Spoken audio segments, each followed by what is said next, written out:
Poor people, the middle class, and rich people use their money when they get paid very differently. And so now if you want to become wealthy, the first thing you have to do is understand as soon as you get paid, what are you going to do with the money that you get when you get paid? Are you going to go out and buy a bunch of things? Are you going to use your cash to pay for all your previous purchases? Or are you going to use your cash to create more income for you in the future? If you want to become wealthy and do what the wealthy do, you have to use your cash as a tool today to create more income in the future. That means buying assets. What are some of these assets? Stocks, real estate, businesses, startups, loans, and potentially an alternative investment. When you invest in the stock market, you are buying companies that are going out and producing products. The government sends out $2,000 checks along with unemployment checks to everybody, and now people have cash in their pockets, and what do? They go to Amazon, they go to Lululemon, they go to Walmart, they go to Target, they go to the store and they spend this money. So now who makes the money? Amazon, Lululemon, Walmart, Chipotle, Target. These are the corporations that are making the money, and the people who own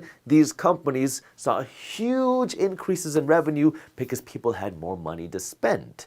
So who benefited? It's the owners of these companies. And all of the companies that are named are publicly traded companies, meaning they trade on the stock market, meaning anybody with as little as $100 can start investing and owning a piece of these companies. And when you own a piece of these companies, well, when other people spend money there and these companies make bigger profits, you benefit as well. But the reason why so many people lose money in the stock market is because then they start throwing money into it without having the right education, and then they get emotional, they panic, they sell at a loss, or they get greedy and then they start using margin and then they start trading without understanding what they're doing, and then they end up losing money. When in reality, if you want to make money and build real wealth in the stock market, you have to be a long-term investor, not a trader. There's a whole bunch of stock market education on YouTube. Go watch some of that.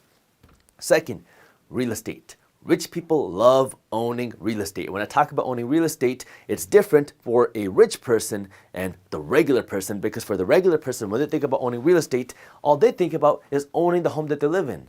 But what wealthy people are working for is owning real estate that they can rent out that produces cash flow. Because that type of investment real estate not only has some of the biggest and best tax breaks that our tax code has to offer, but it's also a great hedge for your money because now it's a great way to fight inflation. And third, it also produces cash flow. So this is what wealthy people are working to own. So as real estate prices go up, will you also benefit? Does this mean that real estate prices only go up? No.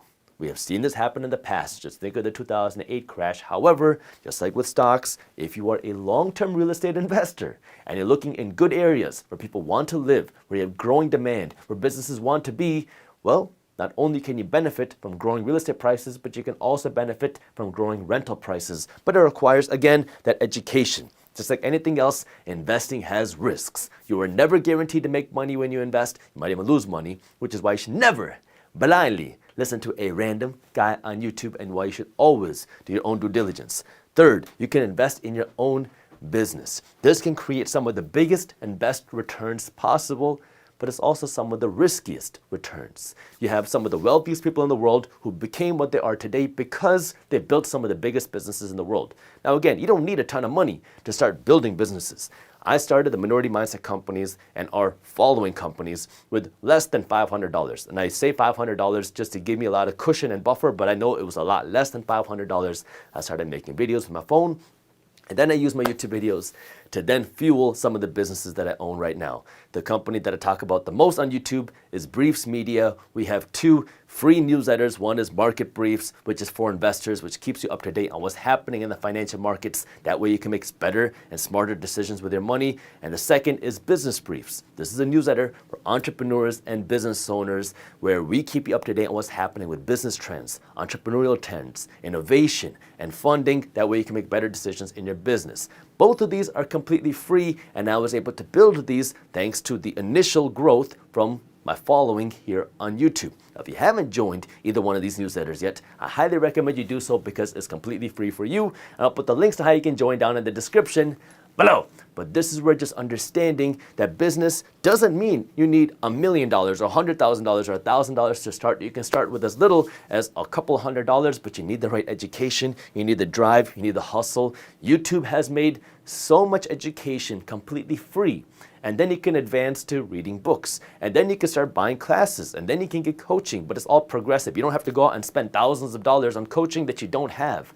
First, start. Make mistakes. Losing is how you succeed. The more you lose, the more you're going to win. So keep trying, keep failing, because that's what's going to take you one step further. Then you can invest in startups. If you've ever seen Shark Tank before, the whole idea is you have these sharks who are investing in startup ideas. And you might thought, man, I wish I could be a shark one day. Well, you can now invest in startups with as little as a couple $100s. There are so many different sites out there that allow you to start crowdfunding and invest in these startup companies. If you enjoyed this short clip from my longer videos, here's another clip that I think you'll love. And while you're at it, if you're interested in learning more about how to start generating passive income, our team put together an amazing guide on how to start generating passive income for free. All you gotta do is click that button right over there. Thank you for watching, and as always, keep hustling.